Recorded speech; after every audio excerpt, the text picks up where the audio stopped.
Hey, welcome to Stoltz Bros Bible Study. Couple things real quick. This is from our mobile studios, also known as my van. Sorry about that, but that's just kind of how things rolling this week. But a couple things. Keep praying for Matt. Many of you may have not have heard, but God's done some awesome work in his life in the last couple weeks for his health concerns. But keep praying for him, and keep praying that God will keep bringing healing to his body. He had a long stint in the hospital, and he's doing much better, but keep praying for his recovery as well. And then also because of that, I'm going to be flying solo this week, and hopefully in a couple of weeks we'll be back to normal. I know we're scheduled to get together this month on the 18th to do some more shows, and we'll probably go into Mark chapter 6 and talk about the season of Thanksgiving. I can't believe Thanksgiving's already just around the corner, but right now we're enjoying this beautiful, awesome weather, and so here we are. So we're going to start Mark chapter 6. So 5 was a crazy chapter. But if we remember that God was sovereign over animals, over nature, over demons, and just a lot going back there. So we encourage you to go back and check out those episodes. I think it was episodes 22, 23, 24, and 25. This is episode 26. But today we want to just take a little look we're going to get into Mark chapter 6.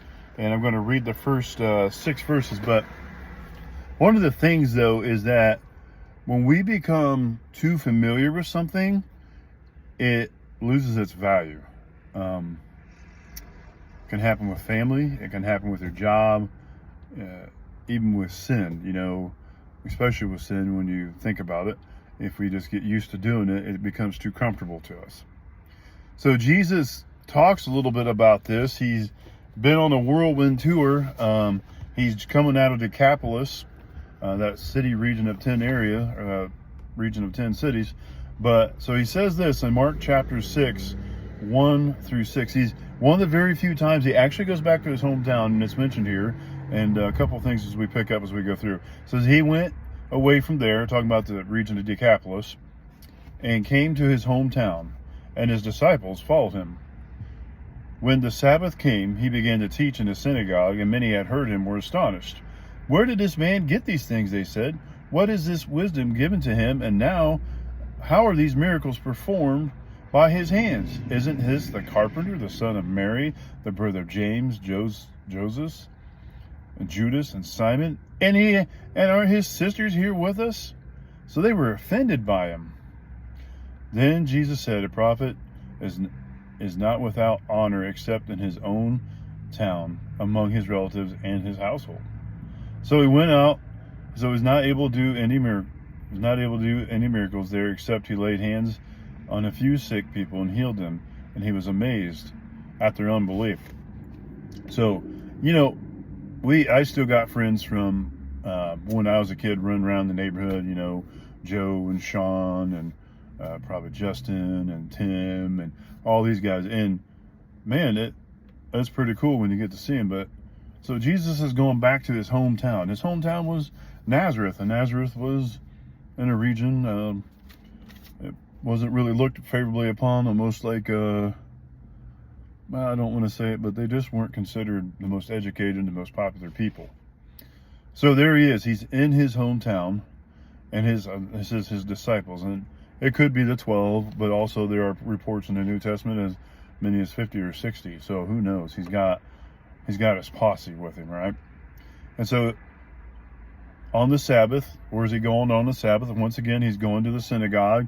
And what's he doing is he's opening up the scriptures. And in the scriptures, he is starting to teach them. And the people were there. It says they were astonished. They're like, "Where did this guy learn all this stuff? Wasn't that Joseph's son?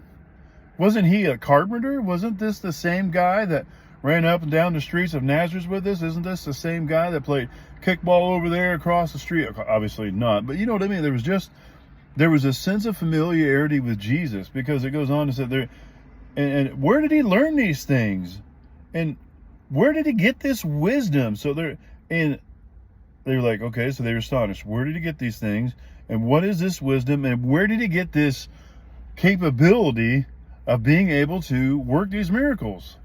I mean, he has done some great things already. Like in the last chapter, what did he do? He drove the 2,000 pigs off the side of the cliff into the lake. You remember that? He had brought a woman back and restored a girl who died, and a woman was healed who had been blood. I mean, they've heard a lot of stories. Jesus has done a lot of different things, and they, and there he is in his hometown. I don't know. But look how they describe Jesus, though. They look at him and they said, what is this wisdom? It says, isn't this the carpenter? Like, that was his trade. That's what he was known for. That's what his dad did. And so often it was not unreasonable for Jesus to jump into that same, isn't this the carpenter? And then they say, well, isn't that his mom, Mary?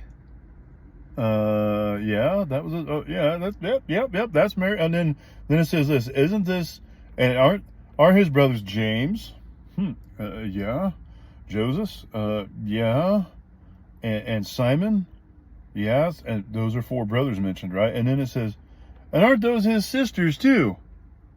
It's interesting because when you look at 2 of these brothers actually wrote the pastoral epistles, James and Jude. I think those are credited to those guys.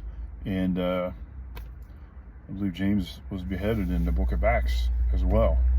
So anyway, so they're like, that's not Jesus, is it? Yeah, it is. Remember? Check. Those are his brothers. Check. Those are his sisters. Check. That's his mother. And check. He was a carpenter among us. Remember that? What makes him special? What makes him so unique? And it's just like, and so they were offended by him. Why does this guy have the audacity to come back and say and do these things? What makes him so special? That's just Jesus. That's just Jesus. Don't you understand? That's just Jesus. And here's what Jesus says in verse 4. A prophet is not without honor except in his hometown, among his relatives and his household. See, they knew Jesus as the hometown guy and not as the Savior. They were familiar with him, and that familiarity breeded contempt and caused them not to be able to believe in what he was teaching and the healings that he was trying to work among his own people. They could not let go of their limited view of Jesus and truly see him for who he was.